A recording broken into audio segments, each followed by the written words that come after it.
आशा करता हूँ आप सब बहुत अच्छे होंगे। मेरा नाम है सिद्धांत अग्निहोत्री। स्टडी ग्लोस पे आपका बहुत बहुत स्वागत है। देखिए क्या ही बोले, ये जो पाकिस्तान प्रेम आपको दिख रहा है, स्पेशली अमेरिका का, ये कुछ सही नहीं है, ठीक है। और हो सकता है कि ये मैं लेक्चर 13 जून को कर रहा हूँ दोस्तों, ठीक है। तो 14 जून को जो आर्मी डे होने वाला है, 250th US army day celebration, उसमें जनरल आसिम मुनीर को बुलाया जाए, ओके। और इनविटेशन भी दिया हुआ है, और ये भारत के लिए कोई अच्छी बात नहीं है। लेकिन सबसे बड़ी जो अमेरिका अभी डोनाल्ड ट्रंप के आने के बाद, मुझे एक चीज़ की उम्मीद थी कि जब डोनाल्ड ट्रंप आएंगे तो पाकिस्तान का जो आतंकवाद स्ट्रक्चर है वो ख़त्म होगा, बट डोनाल्ड ट्रंप ने उस पर भी पानी फेर दिया। मैंने बोला था जब ये बंदा आने वाला था, मैंने बोला था बहुत घातक साबित होगा। मतलब आप लोग कहते हैं नहीं डोनाल्ड ट्रंप ये कर देगा, वो देखा आपने, एक भी उसने स्टेप भारत के लिए नहीं लिया है। खैर हमारे लिए क्यों लेगा वो, बट फिर भी बहुत गड़बड़ आदमी है वो। और अब ये तो इसमें एक तो अमेरिका पाकिस्तान का जो रिलेशन है वो रीसेट हो गया है, रीसेट मोड पे चला गया है। पाकिस्तान की जो यूटिलिटी है, डोनाल्ड ट्रंप ने भर भर के पैसे दिलवाए हैं पाकिस्तान को, काउंटर टेररिज्म पे बात हो रही है। लेकिन दोस्तों इसके पीछे कुछ और बड़ा गेम लग रहा है। नूर खान एयरबेस, और मेरे ख्याल में पाकिस्तान ने यही बोला है कि हम अपने सारे एयरबेस आपको दे देंगे। ये बिल्कुल एक पॉसिबिलिटी है। बहुत बड़ी डील यहां पे ऑफर की गई है अमेरिका को। और अमेरिका इंडिया रिलेशन का क्या भाई, जाहिर सी बात है भारत इस पर आपत्ति जताएगा, बात करेंगे। चाणक्य नीति का कोर्स का डिस्क्रिप्शन में लिंक, कमेंट बॉक्स में लिंक दिया है। सिर्फ कल तक हम नीति 70 कूपन कोड एक्टिव किए हुए हैं। 300 रुपए का मात्र कोर्स है, 600 के करीब वर्सेस स्पिरिचुअल विजडम, दुनिया को कैसे जीते, सुपर रिच, रिलेशनशिप मैनेजमेंट, सब आचार्य चाणक्य ने बताया है। तो ये शिफ्ट हुआ है, टैक्टिकल एंगेजमेंट हमको देखने को मिल रहा है। जहां पे डोनाल्ड ट्रंप 2016 के बाद से पब्लिकली कंडेम कर रहे थे पाकिस्तान को, इतने पैसे देने बंद कर दिए थे, $300 मिलियन एड, लेकिन अब खुद पाकिस्तान को $397 मिलियन दिए हैं पाकिस्तान की F-16 फ्लीट, उसकी सर्विसिंग के लिए। अब देखिए ये मैंने आपको बताया था कि जो डोनाल्ड ट्रंप के बेटे और डोनाल्ड ट्रंप का परिवार जो क्रिप्टो में, जिस कंपनी में वो इन्वेस्ट कर रहे हैं, क्रिप्टो कंपनी है वो, उसमें पाकिस्तान इन्वेस्ट कर रही है और उसी में ट्रेड करेगी। तो जाहिर सी बात एक पैसे का एंगल तो है ही है। और इसीलिए डोनाल्ड ट्रंप बहुत तारीफ कर रहे हैं पाकिस्तान की कि जबरदस्त लीडर्स हैं, बढ़िया लीडर्स हैं। मार्च में डोनाल्ड ट्रंप ने पाकिस्तान को थैंक यू बोला। मोहम्मद शरीफुल्लाह जो कि एक टेरर सस्पेक्ट था, 2021 काबुल एयरपोर्ट बॉम्बिंग, लेकिन ये तो सिर्फ, ये सब एक कॉवर्ट ऑपरेशन था, ये सब कुछ प्लान्ड था कि आप ऐसे हमको आतंकवादी देंगे और हम आपको थैंक यू बोलेंगे, क्योंकि पीछे का गेम बड़ा है। जो सेंटकॉम चीफ है जनरल कुरिला और state department official Paul Kapoor, इन्होंने पाकिस्तान की तारीफ की है कि क्या कमाल कर दिया भाई तुम लोगों ने, हमारी तुमने इतनी ज्यादा मदद की है, और ट्रेड और इन्वेस्टमेंट टाइज पे भी बढ़ाया। तो अमेरिका का ये जो वार्मर स्टैंड है ना, जो पाकिस्तान को इकोनॉमिक डील्स दे रहा है, ये भारत को बहुत चुभ रहा है, और ये चुभना भी चाहिए। भारत को इस पे कड़ी आपत्ति जतानी चाहिए। और मेरे ख्याल में तो अब फिर वक्त आ गया कि जितने अमेरिका जिनसे बोलता है ना कि खैर भारत उनसे रिलेशन बना ही रहा है, और ज्यादा तेजी कर ले आए वो। इमरान खान अभी भी जेल में है। अभी ये भी खबर चल रही थी कि शायद इमरान खान को छोड़ दिया जाए जेल से।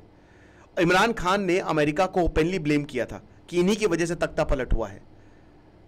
और अमेरिकन मिलिट्री बेसेस, हालांकि इन्होंने बोला, उस समय अमेरिका ने भी बोला था पाकिस्तान को कि तुम्हारे मिलिट्री बेसेस हमको चाहिए, लेकिन इमरान खान ने मना कर दिया। रिजीम चेंज सेम बांग्लादेश में हुआ, सेम कुछ एकदम सेम रिजीम चेंज। तो इमरान खान जो है, इनकी अभी भी पीटीआई सबसे बड़ी पार्टी है, और इमरान खान जेल में है।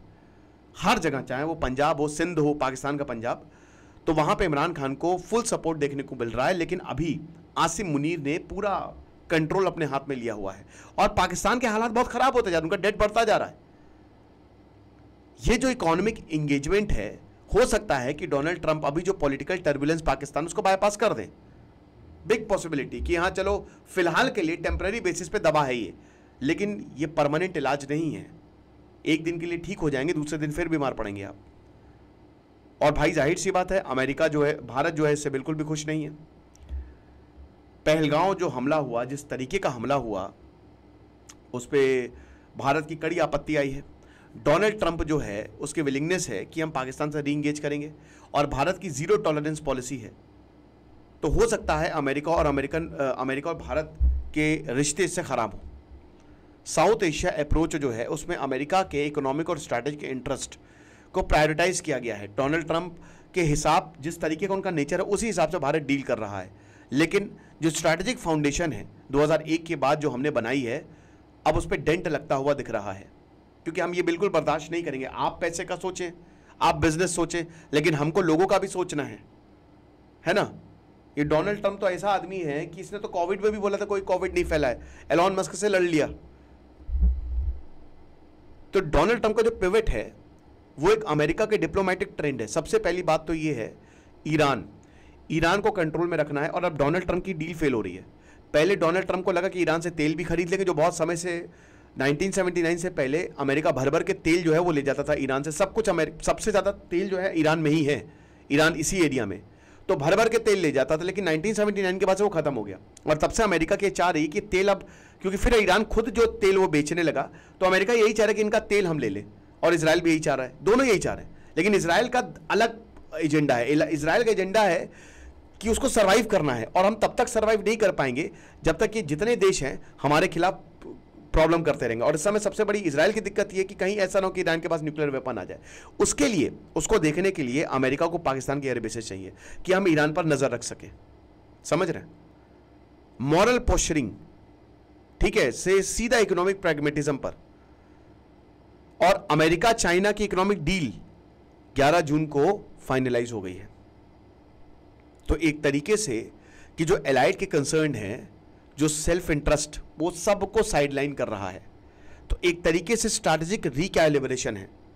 जैसे भारत, इंडिया को चाइना के खिलाफ यूज करेंगे, बट अब ऐसा लग नहीं रहा कुछ होगा। ये चीज है। भारत को क्या करना चाहिए? भारत को एक तो कड़ी आपत्ति इस पर जतानी चाहिए। भारत को डिप्लोमेटिकली पाकिस्तान को एक्सपोज करना है पूरी दुनिया में। भारत को जो अमेरिका के, वक्त आ गया दोस्तों कि जो अगर अमेरिका के भी कोई उसके भी अगेंस्ट है, जैसे इनफैक्ट ईरान या फिर रशिया, तो भारत उनसे एंगेजमेंट अब ज़्यादा बढ़ाए। हालांकि इंडिया चाइना ने भी बैठ रहे हैं, वो इकोनॉमिक डील्स जो है वो साइन कर रहे हैं। और पाकिस्तान को लेकर अब शायद अमेरिका भारत पर प्रेशर बनाएगा। हो सकता है इंडस वाटर ट्रीटी को भी लेकर अमेरिका जो है भारत के ऊपर प्रेशर बना दे। लेकिन भारत को अपने फर्म रहना है डिसीजन पे। और साउथ एशिया पॉलिसी अमेरिका नहीं, भारत डोमिनेट करे, क्योंकि भारत एक डेमोक्रेसी है। जो भी अपॉर्चुनिटीज आ रही हैं भारत को उसको तुरंत लेना चाहिए। भले ही अमेरिका कितना भी एप्पल को धमका ले कि नहीं नहीं तुम वहां पर नहीं बनोगे एप्पल, लेकिन भारत को अब जितनी भी बिजनेस अपॉर्चुनिटी उस पर काम करना पड़ेगा। और सबसे बड़ी बात, हमको ब्रेन ड्रेन रोकना पड़ेगा, वरना पैसे की वजह से अमेरिका और पाकिस्तान और स्ट्रैटेजिक इंटरेस्ट की वजह से ये दोनों देश साथ में आ रहे हैं, जो कि पूरी दुनिया के लिए डेंजरस है। क्योंकि जब जब अमेरिका पाकिस्तान साथ में आए हैं, सिर्फ और सिर्फ आतंकवाद पूरी दुनिया में बढ़ा है और कुछ भी नहीं हुआ है, ये मत भूलिए।